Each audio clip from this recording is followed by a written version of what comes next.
Lundi matin, 6h30, comme d'habitude, on a un nouveau podcast sur la chaîne YouTube de Boom Crash Empire. Bienvenue. Si c'est la première fois que vous tombez sur nos vidéos, n'hésitez pas à vous abonner à la chaîne parce que sur cette chaîne, nous parlons généralement de tout ce qui concerne le business, le trading et tout ce qui va nous permettre de passer à un niveau supérieur sur le plan mental, premièrement, et sur le plan financier surtout. Et si vous avez besoin de l'un de nos modules de coaching, d'encadrement pour booster votre activité à un niveau supérieur et gagner du temps dans votre carrière de trading, n'hésitez pas à descendre dans la description de la vidéo pour retrouver tous les liens qui vous permettront de nous contacter et nous suivre sur nos différentes pages afin de profiter des contenus productifs que nous partageons au quotidien. Dans ce podcast, nous allons parler de la compétence la plus importante pour un trader. Quand on parle de trader, on parle de métier d'investissement et ça, on le sait. Mais comme dans tout métier, il y a des compétences clés qui sont essentielles pour réussir. Notamment, si vous êtes footballeur, vous devez savoir courir, vous devez savoir contrôler un ballon, vous devez savoir tirer. Donc, il y a des compétences clés. De la même manière, quand vous êtes médecin, notamment dans la médecine que je pratique, vous devez savoir faire l'interrogatoire médical, vous devez savoir faire l'examen clinique, l'examen physique, vous devez savoir faire et interpréter les examens paramédicaux, vous devez savoir prescrire un traitement et faire le suivi d'un patient. Donc, il y a des compétences clés qu'il faut avoir. Que vous soyez photographe, que vous soyez soudeur, que vous soyez mécanicien, que vous soyez architecte, il y a des compétences clés. De la même manière, quand on est trader, il y a des compétences clés qu'il faut avoir. Et parmi ces compétences, notamment, il y a les compétences en analyse, notamment l'analyse technique, donc interpréter les graphiques et l'analyse fondamentale, interpréter les nouvelles économiques et prendre des décisions de trading éclairées en fonction de ces différents paramètres. Il y a le money management, donc la gestion du capital, gérer efficacement un compte de trading, gérer efficacement un petit capital, gérer efficacement un gros capital. Donc le money management, c'est la deuxième compétence clé que le trader doit développer. Et la troisième est d'ailleurs la plus importante, comme j'ai tout le temps l'habitude de le dire, c'est la psychologie, le contrôle de son propre état d'esprit. Donc le trading, contrairement aux autres, ce n'est pas un métier qui paye en fonction de l'effort qu'on fournit. Ce n'est pas non plus un métier qui paye en fonction de l'intensité du travail qu'on fait. Ce n'est pas un métier qui paye en fonction de la quantité de trades que l'on prend. Ce n'est pas non plus un métier qui paye en fonction du temps d'écran. Dans les autres business, plus vous travaillez, plus vous gagnez. Alors que dans le trading, c'est le parfait contraire. Moins vous travaillez, plus vous gagnez. Et cela est possible, pourquoi? Parce que c'est un métier qui paye à la décision. C'est-à-dire, c'est en fonction des décisions que le trader prend qu'il aura des résultats. Si le trader prend de bonnes décisions, naturellement, il aura de bons résultats. S'il prend de mauvaises décisions, naturellement, il aura de mauvais résultats. Donc, ce sont les décisions que nous prenons lors de nos sessions de trading qui définissent nos résultats. La décision d'acheter un actif ou bien de vendre un actif, la décision de sortir d'une position ou bien de rester dans une position, la décision de sécuriser une position avec un break-even ou pas, la décision de laisser une position couler jusqu'au take profit ou bien fermer ça manuellement avant que ça n'atteigne le take profit. Donc, nous avons beaucoup de décisions à prendre au cours d'une session de trading. Et c'est vraiment la qualité de ces décisions qui vont définir les résultats que nous obtenons. Donc, avant de chercher à travailler comme un bourreau, espérant atteindre ses objectifs de trading, il faudrait plutôt se demander comment je peux me conditionner à prendre de bonnes décisions sur les marchés. Comment je peux me conditionner à bien opérer sur les marchés. Et cela n'est possible que lorsqu'on a le bon état d'esprit.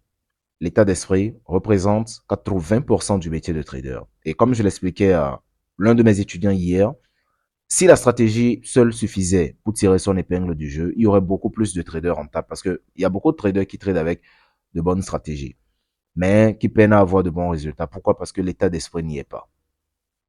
Et 80% des résultats que nous obtenons en trading dépendent de notre état d'esprit, de notre psychologie. Et quand on parle d'état d'esprit, il y a les états d'esprit qui sont positifs, il y a des états d'esprit qui sont négatifs. L'état d'esprit négatif, par exemple, c'est la peur de louper une opportunité. Ah, et si les prix décollent avant que je ne me positionne? Ah, et si les prix vont toucher mon stop loss? Ah, et si le marché est manipulé? Tout ça, en fait, ça fait partie d'un état d'esprit négatif. Ok, cet état d'esprit négatif, notamment, va entraîner des décisions sur le marché. Quelqu'un qui a peur de faire une perte, soit il va trop serrer le stop loss, soit il va hésiter avant d'entrer dans une position, soit il va entrer prématurément dans une position. Donc, n'importe quel type d'état d'esprit, en tout cas, entraîne des décisions sur les marchés. Et il y a l'état d'esprit positif, donc généralement extrême, c'est-à-dire, ah, ce setup-là, c'est sûr. Quand je vais me positionner là-dessus, ça va forcément marcher. Donc, je vais prendre un gros risque sur ce setup. Et donc, c'est une personne qui, dans cet état d'esprit, va prendre énormément de risques sur une seule position. Une autre personne peut dire, ah, ce trade, ça marche exactement comme prévu. Donc, je vais pousser le take profit un peu plus loin. Du coup, il va pousser le take profit beaucoup plus loin. Et plus ce take profit est loin, plus difficile c'est à atteindre. Donc, c'est une personne qui risque de revoir les prix chuter contre sa direction. Donc, vous voyez que le trader a généralement, comme l'être humain de manière normale, deux types d'émotions, les émotions positives et les émotions négatives. Les émotions négatives sont des émotions paralysantes, ce sont des freins. Alors que les émotions positives sont des émotions qui galvanisent. Okay, l'excitation et tout ce qui concerne les émotions, en tout cas, qui nous encouragent à prendre une action. Donc, en tant que trader, on ne doit pas seulement se concentrer sur l'analyse du marché, mais l'analyse des nouvelles économiques. On doit aussi se concentrer sur l'analyse de notre propre état d'esprit. C'est-à-dire au cours d'une session de trading, comment est-ce que nous pensons? À quoi est-ce que nous pensons? Comment est-ce que nous réfléchissons? Cela doit être beaucoup plus important que ce que le marché fait. Parce que le marché fait ce qu'il veut. Je le dis tout le temps. Si le marché veut monter, ça va monter. Si ça veut chuter, ça va chuter. Des fois, ça fait des mouvements que personne ne peut interpréter. Personne ne peut expliquer. La semaine dernière, le Bitcoin a craché. Et chacun essaie de trouver une explication par rapport à ça, alors qu'on était dans une belle tendance haussière. Ok, il en est de même avec l'or. On était dans une très belle tendance haussière, mais on a eu une chute brutale en fin de semaine. Pourquoi? Donc chacun essaie de trouver une explication à ça. Mais il y a des mouvements que à l'instant, on ne peut pas expliquer pourquoi ça s'est produit. Peut-être dans les recherches, après, on se rend compte, oui, il y a une guerre quelque part, il y a une telle situation, il y a une telle déclaration qui a impacté les prix. Après, on découvre. Ok, donc c'est pour dire qu'en fait, tout le temps, le marché fait des choses imprévisibles. Certes, on va se positionner en se basant bien sûr sur ses habitudes, mais le marché reste roi. Le marché reste complètement indépendant de toute décision humaine. Donc, c'est la raison pour laquelle on ne doit pas seulement se concentrer sur ce que le marché est en train de faire. On doit plus se concentrer d'ailleurs sur ce que nous pensons. Est-ce qu'on est trop engagé sur un trade? Est-ce qu'on est trop excité à l'idée de prendre un trade? Est-ce qu'on a trop peur? Est-ce qu'on est trop frustré? Parce que la frustration, c'est le quotidien d'un trader débutant. C'est-à-dire, chaque fois, le marché va faire en sorte que vous soyez frustré. D'accord? Soit les prix vont décoller avant de toucher votre ordre d'achat, frustration. Soit les prix vont chuter avant de toucher votre sell limit, frustration. Soit les prix iront toucher votre stop loss et reviendront dans votre direction, frustration. Soit les prix vont décoller, à peine frôler votre take profit et revenir contre vous, frustration. Soit des fois, vous allez prendre le trade, couper le trade trop tôt et voir le trade couler dans votre direction jusqu'au take profit, frustration. À chaque trade, il y a la possibilité d'être frustré. Et de frustration en frustration, le trader débutant se laisse emporter et finit par bâcler ses règles. Enchaîne des pertes, 3 pertes successives, frustration. 10 gains successifs, une seule perte, frustration. Tout le temps, nous sommes frustrés sur le marché. C'est la raison pour laquelle on ne doit pas seulement prêter attention au mouvement du marché, on doit beaucoup plus prêter attention à notre état d'esprit. Est-ce qu'actuellement on n'est pas trop impatient? Est-ce qu'actuellement on n'est pas trop pressé? Est-ce qu'actuellement on n'est pas trop stressé? Est-ce qu'actuellement on n'est pas trop excité? Est-ce qu'actuellement on n'est pas trop frustré? On doit faire une analyse mentale interne lorsqu'on trade. C'est une compétence très importante qui différencie d'ailleurs les traders performants et les traders qui ne sont pas performants.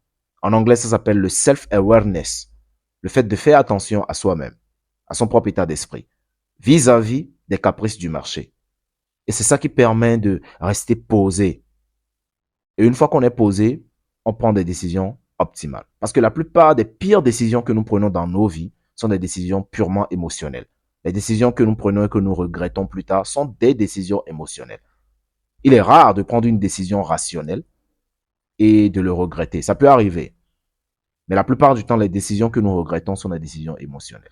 Soit par excitation, ou bien par la peur, ou bien par le doute, ou bien par l'excitation. Que ce soit des émotions positives ou négatives, quand on prend une décision basée sur des émotions, naturellement, s'ensuit le regret. Donc, sur les marchés, c'est la même chose. Une décision que l'on prend parce qu'on a été frustré par une caprice du marché, naturellement, on risque d'avoir plus de frustration. De la même manière, une décision que l'on prend parce qu'on a été trop excité après avoir enchaîné des gains, naturellement, on finit par regretter cette décision.